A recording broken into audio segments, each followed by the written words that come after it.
Gadis yang profesional menangis selama 30 tahun. Namun, dia secara tak terduga membuat kakek yang sudah mati 3 hari tertawa dan menangis. CEO yang tidak tahu merasa bersalah karena telah membuat kakek meninggal karena marah. Menyesal tidak seharusnya menolak pernikahan yang sah.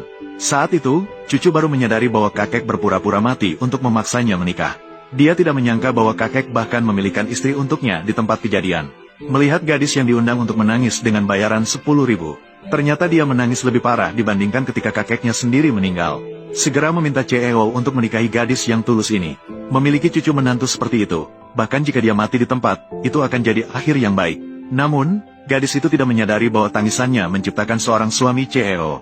Melihat kakek bersiap untuk berpura-pura mati untuk memaksakan pernikahan lagi, takut dia mengalami sesuatu yang buruk lagi. CEO yang menderita prosopagnosia pun membuat keputusan yang tegas. Lalu dipaksa untuk mengenakan gaun pengantin. Segera dibawa ke kantor catatan sipil untuk mengambil akta. Pada awalnya gadis itu mati-matian tidak mau menikah dengan orang asing. Tetapi ketika presiden mengeluarkan kontrak pernikahan senilai 1 juta, setelahnya diam-diam mengikatkan tali merah kepada mereka.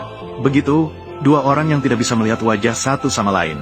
Berkenalan kurang dari setengah hari saja sudah mengambil akta pernikahan. Namun, gadis itu tidak menyangka bahwa saat mengadakan pernikahan, gadis yang menikah secara misterius dan membawa pulang seekor anjing. Begitu kembali ke rumah, dia melihat keluarga bibinya sedang menggeledah. Dia mengetahui bahwa bibinya akan menjual rumah yang ditinggalkan oleh ibunya. Gadis yang sudah sangat muak dengan keluarga vampir ini, langsung saja dia melepaskan anjingnya untuk menggigit orang. Bajik itu juga ditangkap oleh Paman Topi karena melepaskan anjingnya untuk menggigit. Tak disangka, mereka baru saja dibawa keluar dari rumah. Segera setelah itu, mahar 100 miliar yang diatur oleh kakek CEO dikirim ke keluarga berikutnya.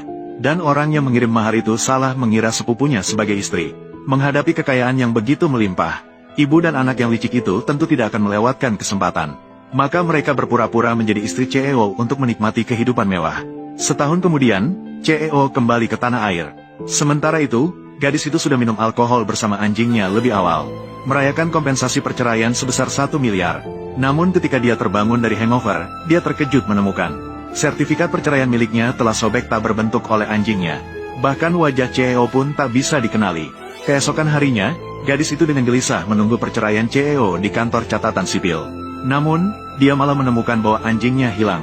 Dan CEO yang datang untuk bercerai terkejut menemukan sertifikat pernikahannya tidak hanya disita oleh kakeknya. Bahkan dia disuruh untuk menghibur cucunya. Setelah menunggu setahun untuk berkeluarga Junlaya, saya benar-benar tidak bisa mendapatkan turun dari mobil sekarang juga.